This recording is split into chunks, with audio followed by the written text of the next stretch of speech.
L'innovation scientifique que j'ai choisie pour ce projet sont les benzodiazépines, des médicaments qui diminuent les symptômes de l'anxiété.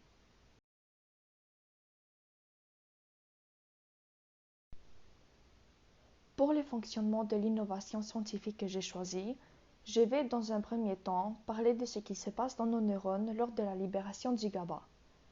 Tout d'abord, le GABA est un neurotransmetteur inhibiteur, c'est-à-dire qui empêche le déclenchement d'un flux nerveux dans le neurone qui le reçoit.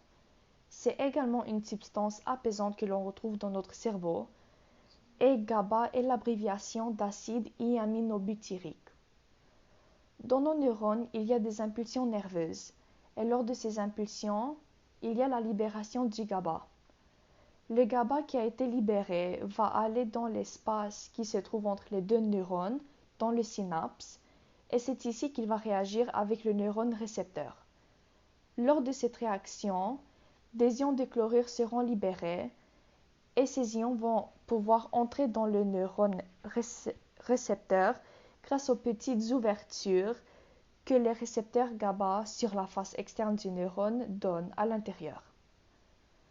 Une fois à l'intérieur, les ions vont hyperpolariser le neurone, c'est-à-dire qu'ils vont changer sa charge en augmentant sa charge négative.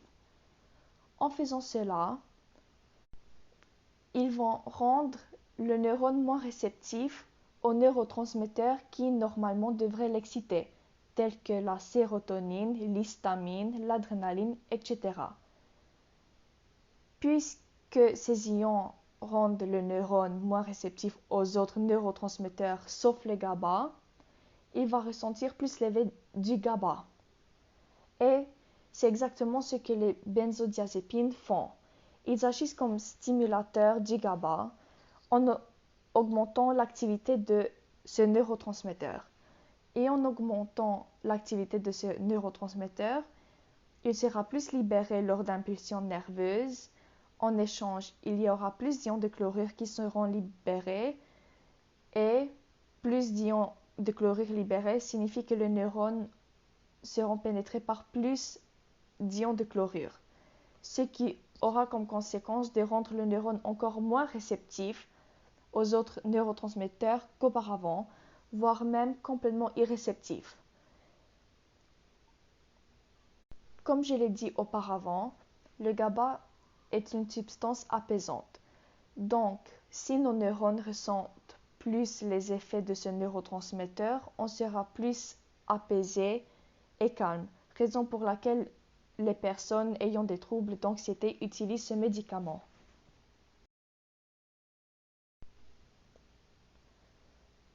Pour me choisir une question éthique concernant l'innovation scientifique que j'ai choisie, j'ai dû faire un peu de recherche. Et maintenant, je vais montrer le schéma de ma démarche qui m'a permis d'aboutir à la question que j'ai choisie. Tout d'abord, pour cette innovation, il y a deux groupes qui sont concernés. Il y a les personnes avec des troubles d'anxiété qui, eux, leur rôle, c'est de consommer les benzodiazépines afin de diminuer les symptômes de l'anxiété. Et de notre part, on a les organisations luttant contre la surdose de ces médicaments, dont American Addiction Center. Et pour lutter contre la surconsommation de ces médicaments, ce qu'ils font, c'est qu'ils conscientisent le monde sur les conséquences que celle-ci peut avoir. C'est un problème qui est apparu autour des années 1960 à travers le monde, lorsque, en 1955, le premier benzodiazépine a été mis sur le marché. De plus, pour que je puisse poser une bonne question éthique, j'ai également dû m'informer sur le problème de cette innovation, sur les conséquences que ce problème engendre et également identifier les deux valeurs qui s'affrontent dans cette situation. Le problème avec les benzodiazépines, c'est leur consommation à long terme, puisque cette consommation à long terme va faire en sorte que les consommateurs vont développer une tolérance aux médicaments. Donc, leur organisme va avoir une certaine immunité. Lorsqu'ils vont prendre ce médicament, ils ne vont plus ressentir les effets comme avant. Ils ne vont plus le ressentir aussi fort que ça. Et ce que la plupart font et ont tendance à faire, c'est d'en consommer davantage Mais ceci est une mauvaise idée en soi, car en consommant davantage, ils vont finir par développer une dépendance à ces médicaments. Et s'ils développent une dépendance à ce médicament, ils ne vont plus pouvoir vivre sans le consommer de façon régulière ou sans le consommer à grande dose. Et ceci entraîne une possibilité de surdose et ils peuvent tomber inconscients ou, dans les cas les plus pires, décéder.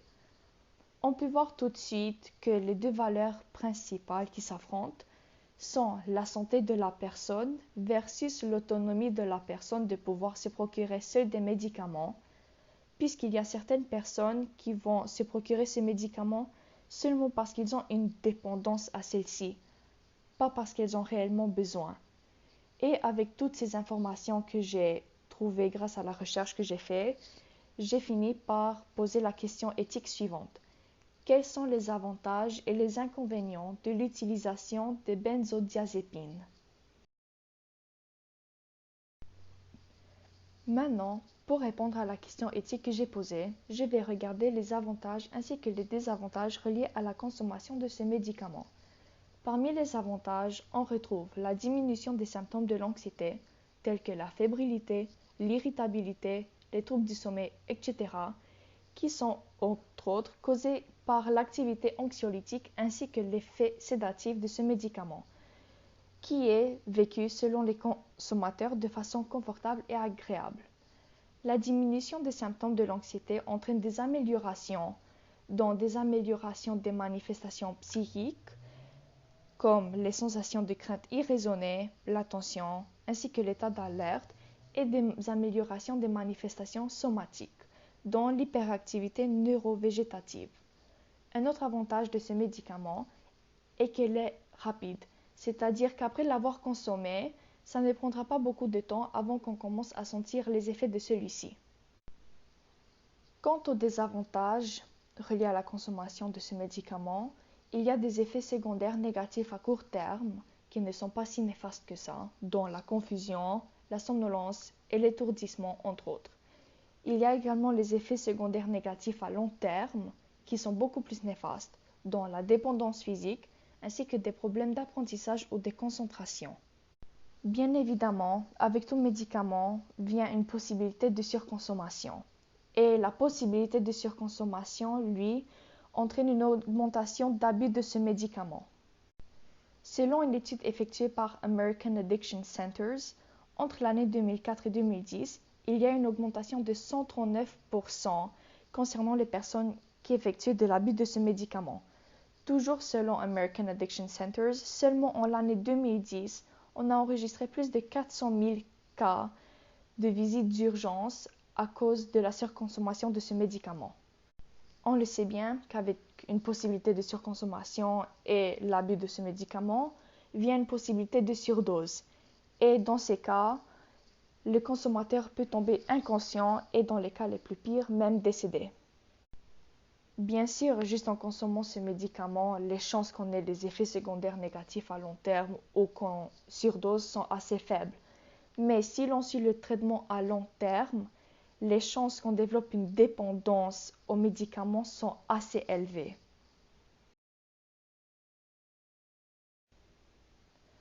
La recherche de ce projet m'a permis de voir les deux côtés de ma question éthique, c'est-à-dire que je n'ai pas seulement vu le côté positif ou le côté négatif. J'ai vraiment pu voir en ensemble les avantages ainsi que les désavantages reliés à la consommation de ce médicament. Malgré le fait qu'il y a un avantage assez significatif dans la diminution des symptômes de l'anxiété, les chances qu'on devienne dépendant ou qu'on surconsomme, qu'on fasse de l'abus ou qu'on surdose sont quand même assez élevées. Donc je dirais qu'il y a plutôt de désavantages que d'avantages concernant cette innovation scientifique. Merci de m'avoir écouté.